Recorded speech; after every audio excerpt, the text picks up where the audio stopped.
I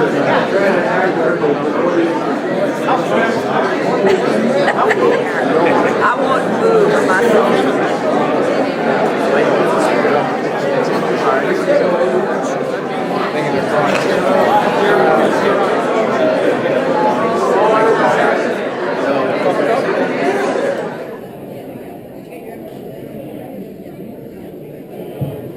Well, good afternoon, ladies and gentlemen.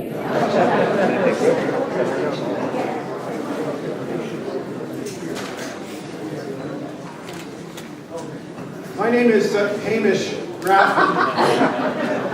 On behalf of my older and grayer brother James, who had asked me to tell you that as of the Beaver Club Gala last Saturday night, he had a serious hair malfunction that involved dyeing his hair, he tells me, jet black with washable hair dye.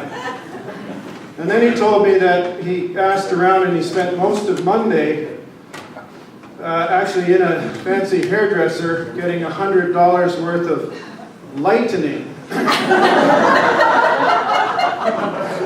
And now he's actually sulking in his bedroom in Sealy's Bay, so he asked if I would come and sends his regrets for this august occasion. And this is a first in many respects because of the number of different wonderful elements it brings together. This is a members-only event. We are trying our level best to honor the supporters of the Canadian Canoe Museum who support us first through membership, and we're trying to do as much as we can with that, and we are delighted that working with the WCA and the Wilderness Canoeing Symposium, we've been able to do a reciprocal membership swap that is actually part of a number of similar arrangements we've made with people like the Wooden Canoe Heritage Association. We have been told point blank, we the museum have been told point blank by the federal government, show us Canada Cares, and we are working hard to grow our membership, and so part of that is providing benefit for people who are there. But I'm delighted to see another packed room. This is actually the second of 3 really wonderful book events that we're hosting this fall. John Lentz, you're preceded by none other than Joseph Boyden with the launch of his new book, The Orenda. He was in here a couple of weeks ago, being interviewed by Sheila Rogers, and a grand book event. And this next book event, which we are delighted to sponsor and host with John and his 5 decades of wilderness canoeing, his fabulous new book, which really does bring together an exemplary pioneering paddler with an incredible Canadian institution. But John, you bring in your wake the Wilderness Canoeing Association, the Wilderness Canoeing Brotherhood and Sisterhood, and it's an august occasion for that. The connections between the Wilderness Canoeing Association and people involved in the symposium go back a long, long way. I know that George Luste, when he started, I think I was in his living room, George, and back in '86, but there were gatherings before that, and that, of course, blossomed into this incredible contribution to canoeing and to learning and to sharing that has become the Wilderness Canoe Symposium. But out of the symposium, which George always manages to, people are still complaining, it was $16.50, and that included all the programming and 2 breaks and a lunch, and people were still bitching about the price, and George said, okay, that's fine, we'll just have the program and you can bring your own sandwiches. But anyway, as a very careful management of the money of that, the proceeds of that activity and George Luste has supported the museum in serious ways to the tune of $10,000 quite a long time ago when the museum was in very serious need. People rallied around Herb Pohl when Herb passed, and actually much of the AV material that we're using tonight, including this amazing screen, plus Herb Pohl's whole book collection is now cataloged in our library. That is all a result of people remembering Herb Pohl at the Canadian Canoe Museum, and on it goes. This is a very special occasion because it's really, we're launching a new initiative, and if I could invite my friend, Wilderness traveling partner, he's never operated on me, and I'm glad about that, because when Bill cut his finger on a winter trip, he almost passed out. He's a surgeon. He just developed some ways about him over the years that aren't right. But we've worked together on a number of projects, but I'm never more proud, Bill, than to invite you up here now to explain what's happening here today.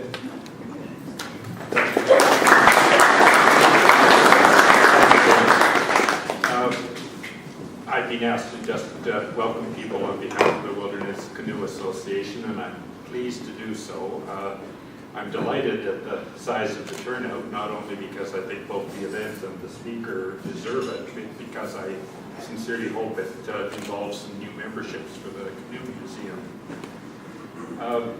I'm not going to talk, in fact, about the Wilderness Canoe Association. I'm hoping that there might be one or two people in the room that are not actually familiar with the association, and I'll invite them to pick up one of the mini brochure cards that I left out at the front desk if you want to find out how to find out more about the association.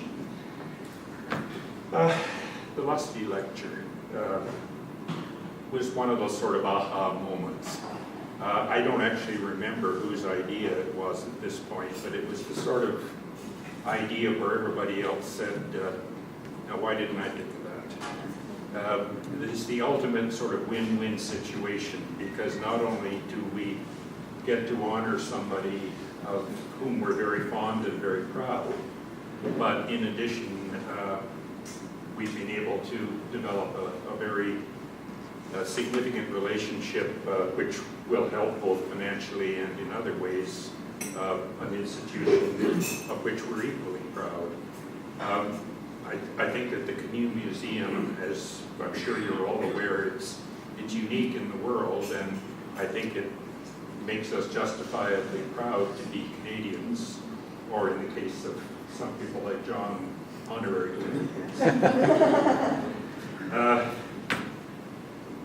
John will be, I think, more formally introduced before actually has his talk, but I just would like to say on a personal note that how pleased I am that he consented to be the inaugural George Luste Lecturer. I think if there is anyone whose resume of Northern Adventures rivals that of George, it has to be John Lentz. So I'm eager to hear what he has to say, so I'm going to sit down and shut up and let him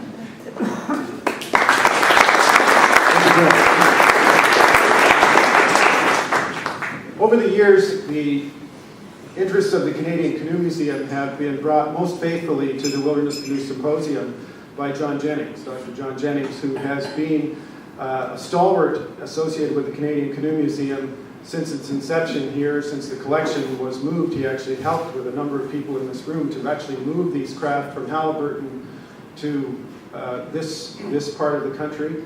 And he has continued to support the museum in a variety of ways, from putting on some of his ill-fitting suits and sorry, John, that just slipped out. I'm sorry. You're a professor, for God's sake. It's part of your But John has gone to the only more ill-fitting one is mine, of course. Yeah, bought at this is really bad, John. Bought at Value Village, but never mind. John has faithfully interacted with George and with people at the Wilderness Canoeing Symposium, and has taken canoes there. Has generated interest of many of you in this room, have supported us financially. And I've asked John if he would introduce our first George Luste Lecturer today, John Jennings.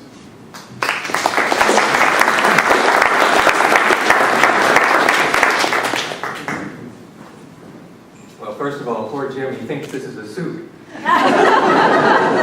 Doesn't bode well for the future of the museum, I think. I think this is a really important moment for the Canoe Museum. We're here to honor George Luste, one of the really great legendary figures in northern canoeing, and someone who has done more for wilderness canoeing, I think, through the Symposium that we just heard about, than perhaps anyone else in the canoeing world.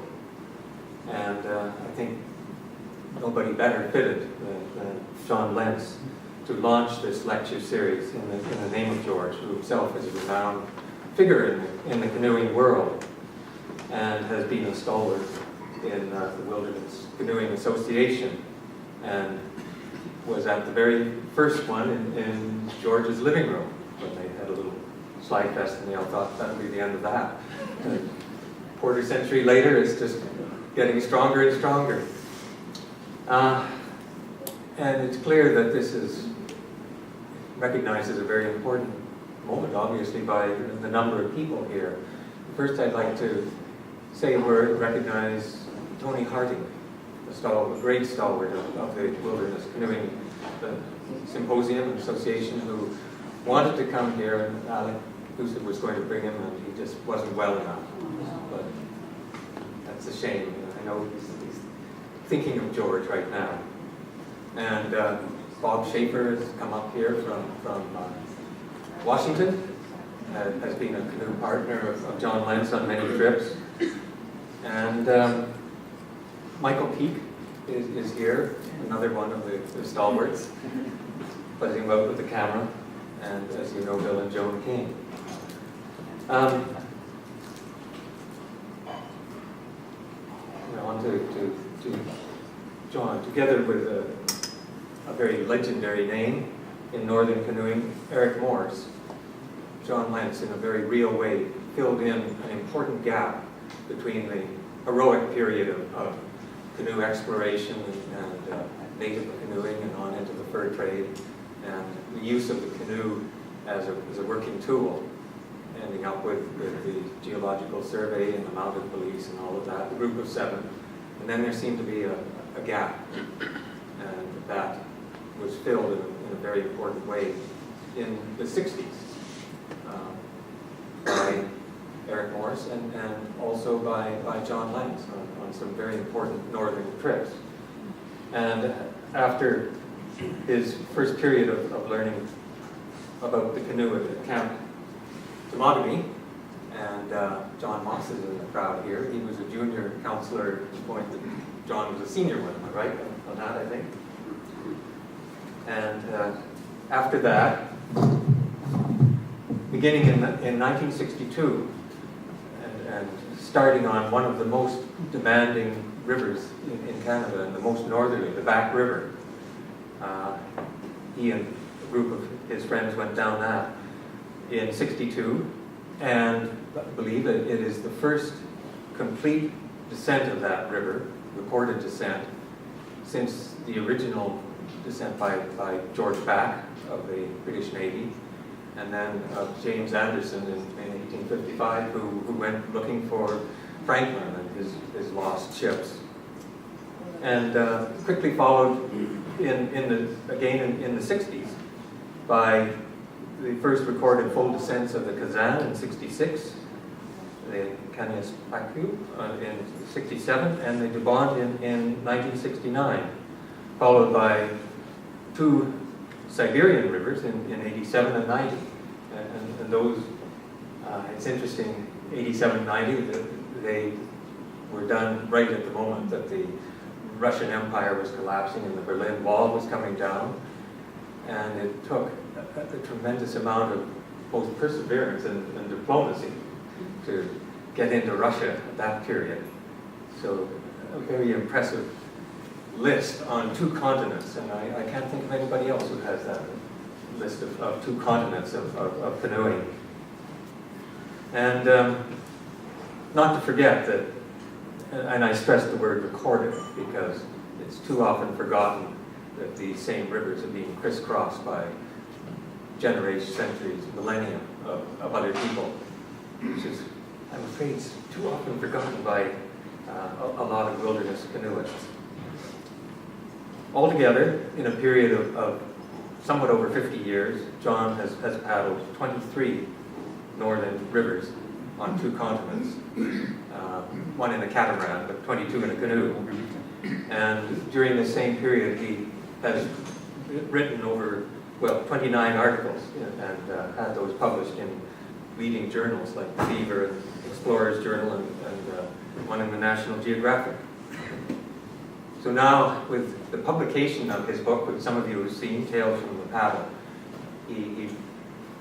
now we can all see the full extent of what he has done in the paddling world, which is quite amazing. And just one more point to conclude, an important observation, I think, and something that he shares with George Luste, and that is that both are very notable collectors of northern travel material, of literature. And sometimes I fear, all too often, among today's northern canoeists, they stick out as being unique in having a really profound knowledge and respect for those who have gone before. And I think that is, sadly, not something that a lot of northern canoeists share. So it's a great honor to have John Lentz here today to launch the lecture series in the name of George Luste, one of Canada's great canoeists, and to add John and George's name to those already honored in the museum, Eric Morrison and Herb Mould.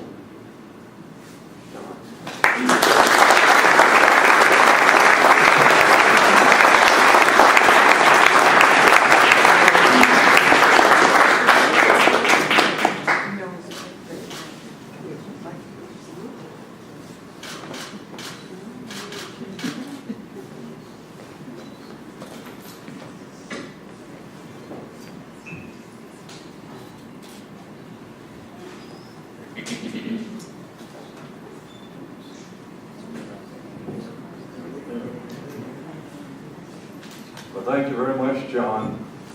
That was a generous introduction, and maybe more than I deserve, because in the interest of full disclosure here today, I've got to admit that my relationship with the canoe began on an awfully rocky note.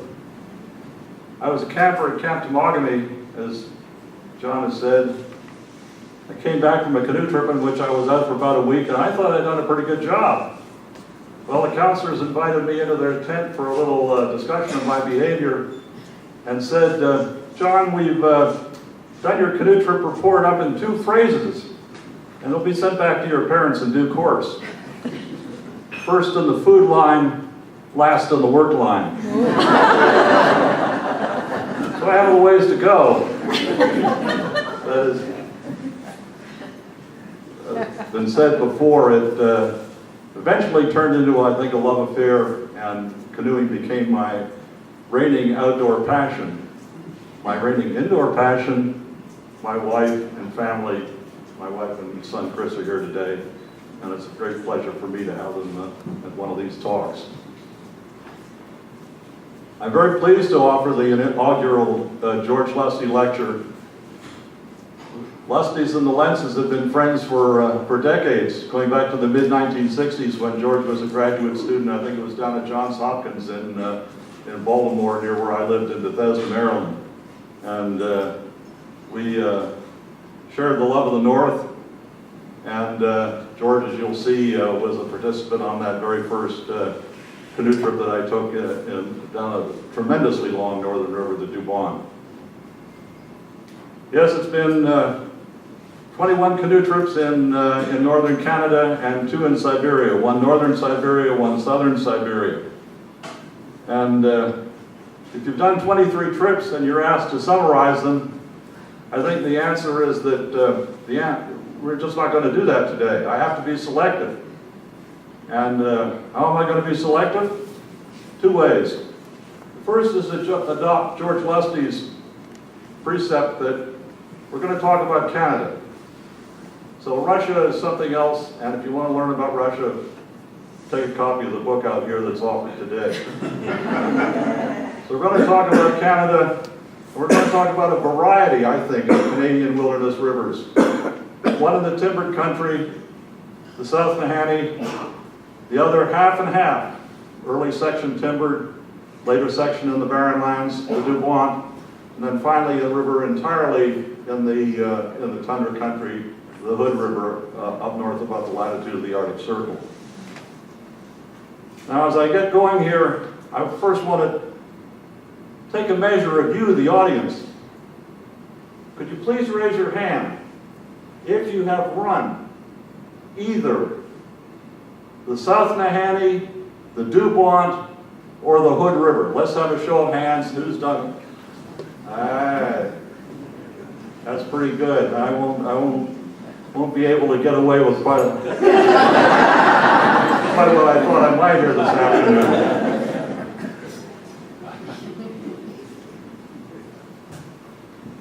Okay, the South Nahanni, as the map indicates, you're going to find a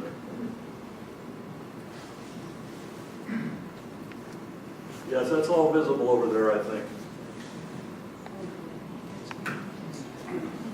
The South Nahanni is immediately recognizable as a special region once you look at the 1 to 250 maps, 4 mile to the inch that we used to navigate in those days back in the 60s and 70s. You've got the Funeral Range, Dead Man's Valley, Broken Skull Creek. Say, what kind of a place is this? Well, it's a rough place. There's a high mountain river, it surges. It was one of the backdoor routes into the Klondike in 1898 in the gold rush.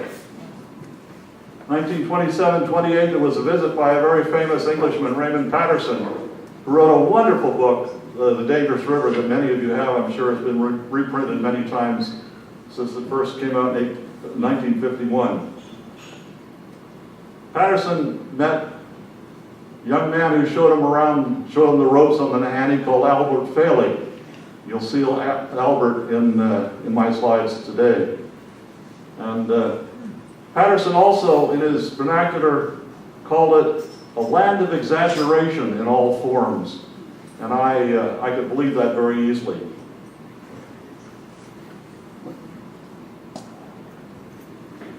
Here we're packing.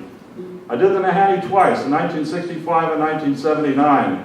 And this packing scene is just sort of getting us rolling here this afternoon. It could be a packing scene for any trip, but it exemplifies, I think, the sense of optimism, the sense of excitement that you start one of these adventures with as you get rolling, and hope you haven't forgotten anything. On the way up to the Nahanni, there's the Alaska Highway to get to Watson Lake, first town over the Yukon boundary, where we were going to go. And here's my car at the time in 1965, which is a short wheelbase Land Rover and 2 canoes on the back side. Trailer. There's Watson Lake in front of you, and 2 of the dramatis personae. Dick Sleeson, young guy, about 19 years old on the left, and on the right you'll see somebody we're going to talk about a fair bit in this part of the presentation. Cree Indian by the name of Johnny Smallboy. I had met Johnny in 1964. We did the Rupert together. Johnny was an expert paddler, a first-rate bushman, and a very, very good dear friend. And he decided to join us, came all the way from a moose factory, drove with us across Canada, and was ready for the trip, absolutely. The Nahanni, as many of you know, begins in a little section called the Moose Ponds, which is actually on the Continental Divide. The western side of the flow, which we don't really see here, goes out into the Yukon system. The eastern side comes off and ends up in the Mackenzie River drainage. The peak is Mount Wilson, which you see here, and one of our aircraft landing in the 1965 trip. This is a little, somebody's head got chopped off here, but this shows the very, very start of the river, out of the Moose Ponds, and down we go, and there's still snow melting off that peak of Mount Wilson. Here's one of our 2 canoes coming along the very placid, easy flow of the Nahanni. One of these little bends we didn't quite do quickly enough and adroitly enough in our canoe, and backed the bank, immediately up on the bank, about 5-6 feet above us, a cow moose rose out of the bushes. We disturbed her sleep, and she glared down on us. And it's one thing to confront a moose eyeball to eyeball, but when the moose is above you, looking down on you, you feel just a little threatened. We apologized. We said, we're very sorry. We're just here temporarily. We'll get right out of your way, ma'am, and don't do anything. Just lie right back down there again. Pretty soon the gradient of the Nahanni picks up. And it picks up to the extent you've got to watch it very carefully here. There's about 50 kilometers till the inflow of Broken Skull Creek, where the stream is moving, and you've got to make an instant decision as to whether to run that rapid, hit the shoreline and walk and scout, or we never portage, but those either scout and line down the edge or run the rapid decisions had to come extremely quickly. Here Johnny Smallboy and another participant, Dave Jordan, are sort of doing almost a dance, a pirouette almost, as they rock hop to let their canoe down. The evening meal is enjoyed by all after a day of that, and particularly by, here's the dramatis personae, all four of us together, with Johnny in the middle and having one of Johnny's bannocks, staple of North. Hand bread, but by golly, it's wonderful out there after a day on the water. Nothing beats it. Down the Nahanni, eventually that rapid section calms down a little bit, and you get a bit of blue in between the white. The solid white you see behind the boat here, and a little bit of blue, so you can pick your way, and if you're very careful, actually make a mile or two. Gravel bar campsite on the Nahanni is one of the best places to be for the evening, and you just have to watch the river level, because Raymond Patterson, for one, in his book, The Dangerous River, mentions that one of its dangers is that a storm, heavy rainstorm upstream can raise that level 2 or 3 feet and wash you off of a gravel bar without any trouble. We did not experience that, but Patterson did back in the late 1920s. This is a novel use of the flag of the Explorers Club in New York.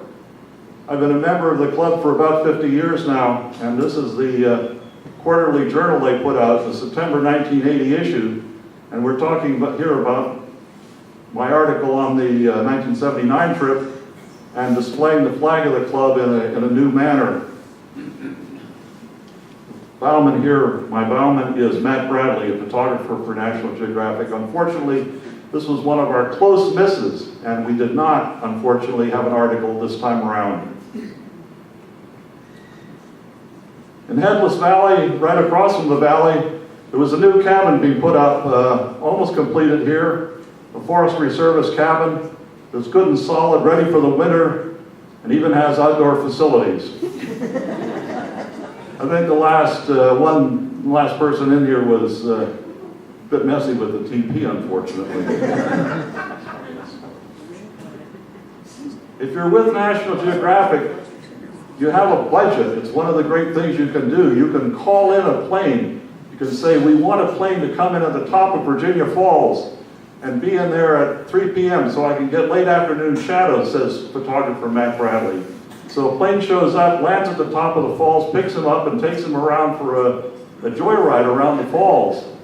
And many of you have, of course, seen photos of Virginia Falls, but this is an aerial photo, which is not common.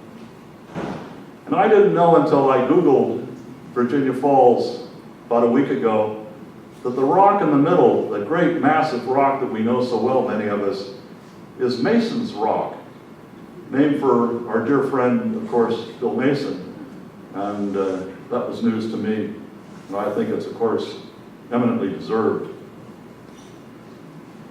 Another shot of Virginia Falls. It's, as many of you know, about just under 100 meters in height, twice the height of Niagara, and is just an astonishing volume of water thundering through here. This is a photo from our 1979 Nahanni trip, where a good friend of mine, John Von Carlos, and I are fitting decks to Grumman canoes. decks were necessary because there's something called 5 Mile Canyon below Virginia Falls that is a tremendous handful to negotiate. Very, very heavy water in there, and you have to be extremely careful. In fact, John Don Carlos rolled one of these Grummins in this canyon just below in about another hour after this particular picture was taken. But he got out of it all right. He was a very strong fellow and able to muscle his boat to shore. Another hazard just below is what's called Figure 8 Rapid. This is a nasty piece of water.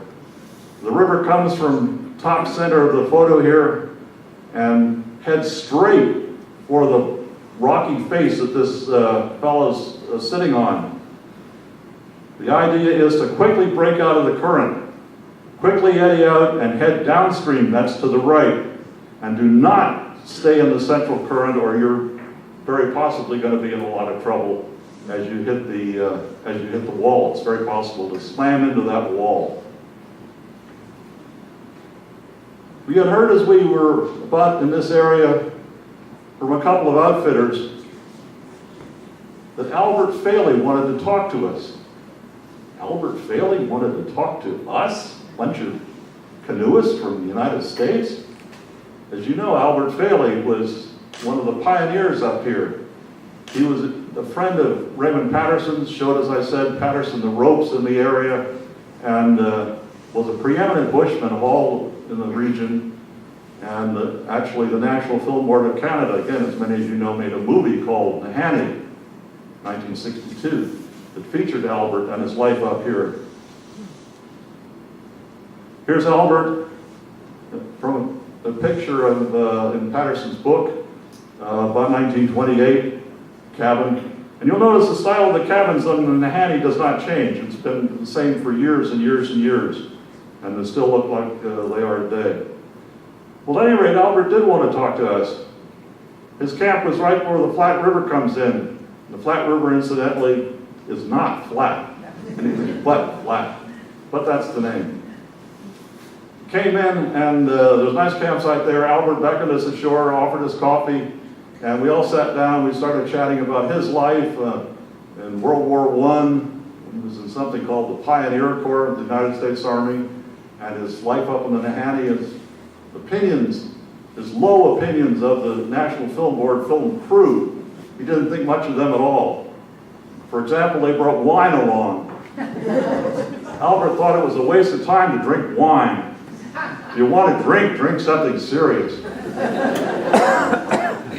They also brought steaks along in plastic wrappers. Albert didn't think much of that either. He said, if you want meat, just, put a cartridge in your rifle and go out and get your meat. Don't buy steaks in the store. But that was his preamble. Albert was about to go back up there again in the winter, into the high country, to prospect, to trap, and he needed a partner. And here he looked straight at me. And he says, and what Albert is saying, I remember to this very day. He's saying, what about it? And I'm scratching my head. And I had hair on it then. Scratching my head, and I fumbled around, but Albert be a partner? I mean, really?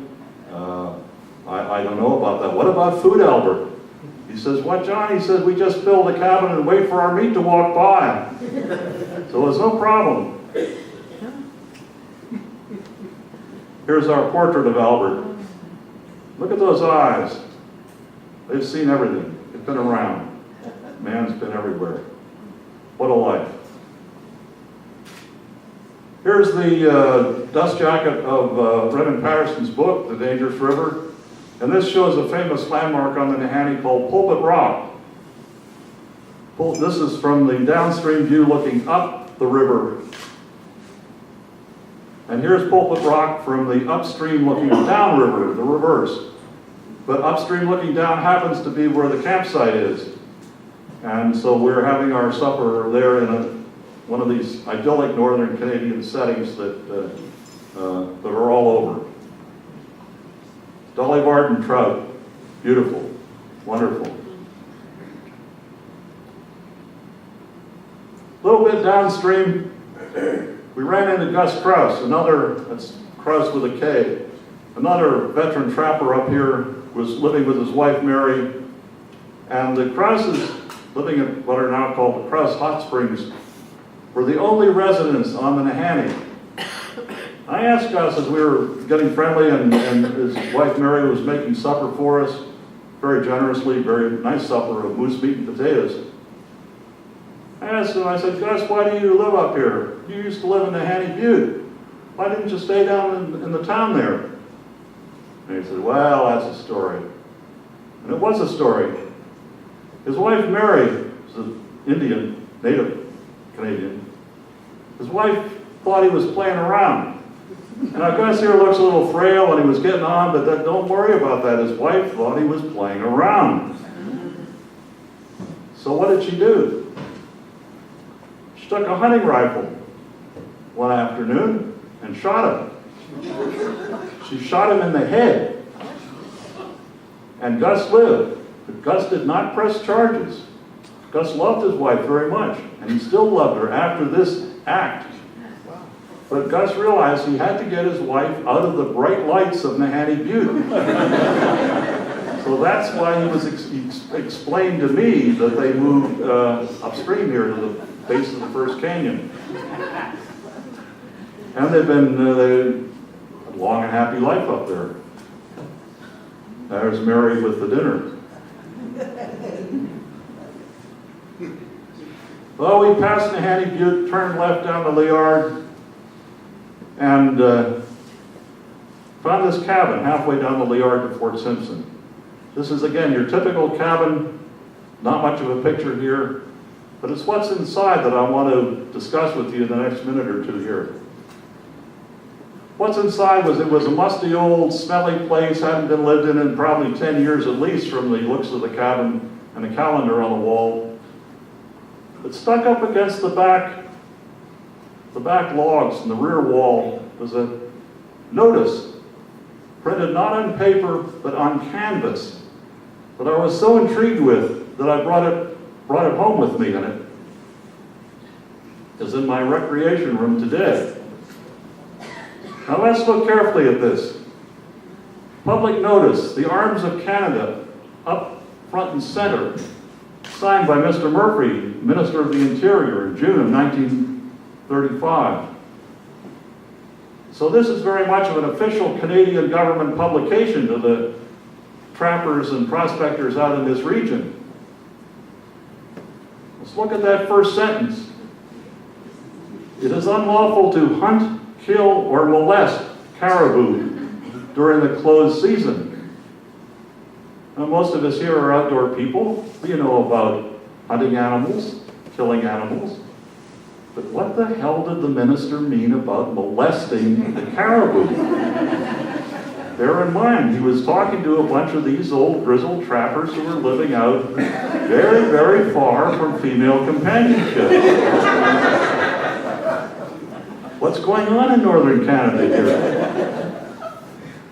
And if it was only a problem to molest the caribou during the closed season, does that mean there's an open season for molestation? Well, I continue to puzzle over this, and I, to this day, have no idea what Minister Murphy had in mind by using that word.